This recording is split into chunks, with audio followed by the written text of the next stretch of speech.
मैंने एक दिन आपसे कहा था कि जब हम सुकून की तलाश में निकलते हैं तो सुकून हमें कैसी जगहों पर मिलता है, और जहाँ पर हमें जाने के बाद शायद ये महसूस होता है कि नहीं वाकई जो है तो हमें थोड़ी सी जो है तो कहीं ना कहीं पर हमें और हमारे दिमाग को, हमारे दिल को कहीं ना कहीं पर थोड़ा सा सुकून मिला।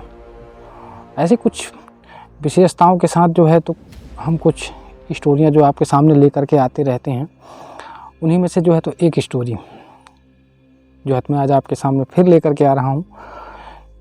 मैं आपको कुछ विशेष बताता हूँ। आज यहाँ पर जो है आप देख रहे होंगे मेरे पीछे एक मंदिर दिखाई दे रहा है।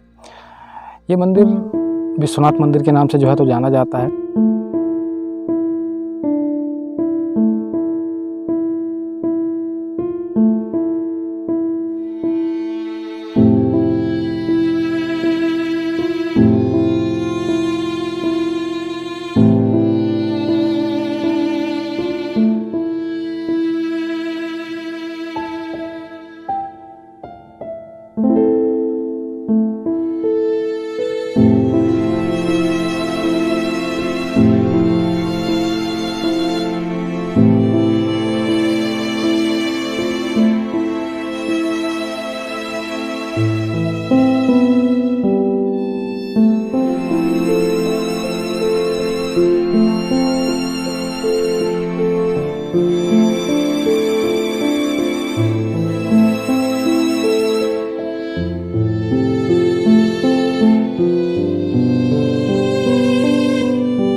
हमेशा की तरह जो है तो आज कुछ खास लेकर के आ रहा हूँ आपके साथ। हमारे स्पेशल एपिसोड चल रहा था सुकून। तो सुकून की तलाश में कहीं ना कहीं पर जो है हम कहीं ना कहीं भटकते हैं, देखते हैं, माहौल समझने का प्रयास करते हैं, और ज़िंदगी की इस भाग दौड़ में कहीं ना कहीं पर जो है तो पीछे रह जाते हैं। ऐसे कुछ स्थानों पर जो है तो मैं आपको लेकर के चलता हूँ, जहाँ जाने के बाद शायद आपको यह महसूस हो कि नहीं वाकई जो है तो सुकून होता कैसा है। आपको भी पता है कि हम अपने जीवन की दिनचर्या कैसे जी रहे होते हैं। हमारे जीवन की दिनचर्या कुछ ऐसी होती है कि सुबह हमारी खटपट से शुरू होती है और रात तक जो है तो खटपट ही चलती रहती है, क्योंकि ये जीवन है और इस जीवन में जो है तो तरह तरह की स्थितियाँ परिस्थितियाँ जो है तो बनी होती हैं। चलिए आज फ़िलहाल जो है तो मैं आपको छोटी सी एक स्टोरी जो है तो दिखाने वाला हूँ, आपके सामने ला रहा हूँ। मेरे पीछे बना ये जो मंदिर है, जिसे आप देख पा रहे होंगे, विश्वनाथ मंदिर के नाम से जो है तो इस मंदिर को जाना जाता है। यहाँ पर विशेष तो कुछ नहीं है, लेकिन अगर देखा जाए तो कहीं ना कहीं पर इतिहास की एक झलक देखने को मिलती है। हम जब लोगों से यहाँ पर बात कर रहे थे तो कई सारे लोगों ने जो है तो अलग अलग तथ्य रखे, अलग अलग तरह की बातें की। यहाँ पर की जो विशेषता है मैं आपको बता दूं कि सबसे पहले तो मंदिर में जो चित्रांश यानी कि पत्थरों के जो शिलालेख हैं और जो पत्थरों में गढ़ी गई कुछ प्रतिमाएँ हैं जो कि नग्न अवस्था में होती हैं, उन्हें देखने के बाद जो है तो यह महसूस होता है कि एक कामुक मंदिर के नाम भी यह हो सकता है। लेकिन यहाँ पर आप देखिए कि विश्वनाथ का यह मंदिर, जिसे भगवान शिव के नाम से जो है तो जाना जाता है, और यहाँ पर काफ़ी सारे लोगों से जब हमने बातचीत की तो कुछ लोगों ने यह कहा कि नहीं, ये जो है तो भगवान विश्वकर्मा जी द्वारा जो है तो इस मंदिर की गणना की गई, इसे रचा गया, इसे बनाया गया। और कुछ लोगों ने यह कहा कि पांडवों के समय पर इस मंदिर का निर्माण किया गया। पांडवों को जब अज्ञातवास दिया गया था तो उस समय, उस अज्ञातवास के समय पर पांडवों ने ऐसी कई सारी गुफाएं, ऐसी कई सारी मंदिरें और ऐसी कई सारी विचित्र व्यवस्थाओं को जो है तो तैयार किया उस समय। लेकिन इसका रहस्य आखिर है क्या? क्योंकि ऐसा कहा जाता है तो दो तरह की जो बातें हैं जिन्हें आज हमने सामने रखी।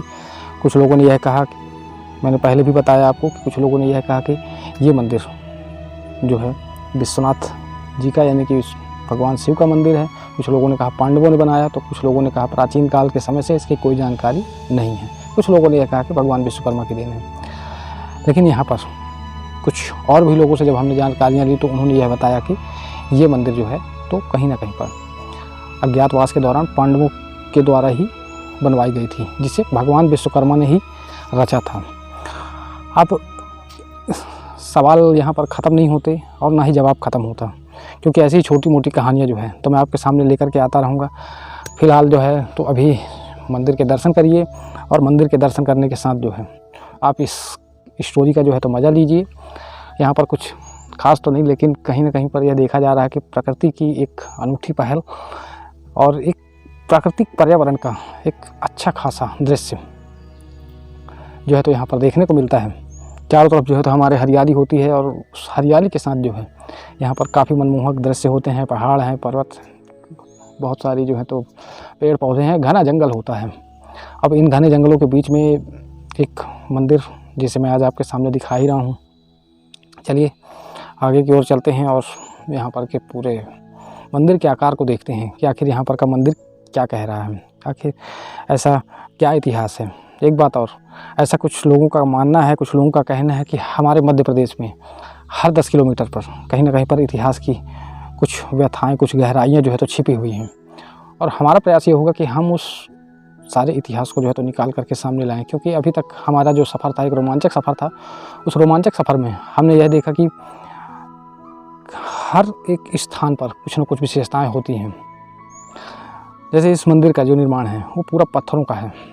आपको भी पता है कि राजा महाराजाओं का समय होता था, काफ़ी पुराने समय में जो है तो मंदिर हो या महल हो, किले वगैरह कुछ भी जो भी बनाए जाते थे वो सब कुछ जो है तो पत्थरों के द्वारा ही बनाए जाते थे। यहाँ पर किसी तरह का कोई जोड़ नहीं, आपको कुछ नहीं। इस मंदिर की भी विशेषता कुछ ऐसी ही है। इस मंदिर में हमने देखा कि यहाँ पर की जो आकृतियाँ बनी हुई हैं वो कामुक वाली आकृतियाँ हैं। हालांकि चलिए अभी फ़िलहाल जो है तो यहाँ पर आप देखिए, और धीरे धीरे करके जो है तो ऐसे ही कुछ इस खास स्टोरियों का जो है तो आपको भी इंतज़ार रहेगा और हमें भी रहेगा, क्योंकि हम आपको दिखाने वाले हैं और आप उन स्टोरियों को जो है तो देखने वाले होते हैं। चलिए शुरुआत करते हैं और देखते हैं।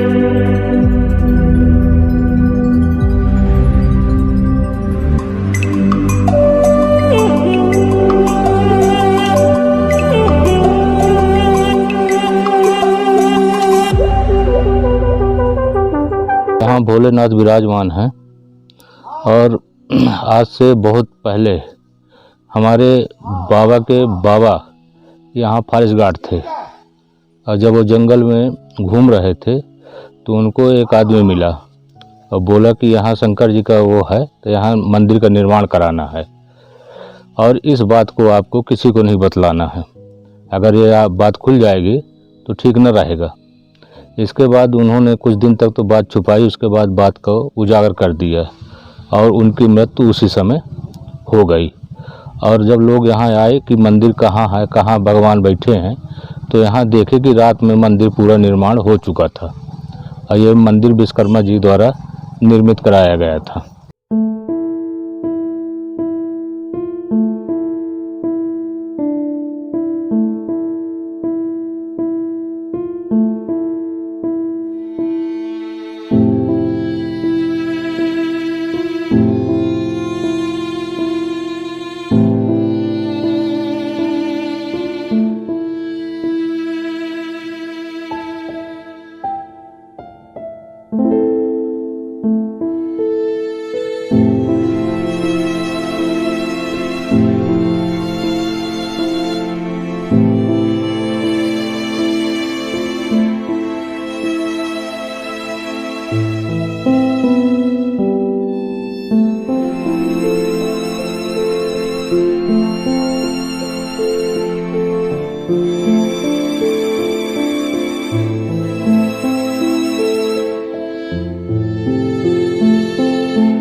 ये जैसा मैंने सुना है अपने बुजुर्गों से, पूर्वजों से, ये पांडवों लोगों की बनाई हुई ये मंदिर है,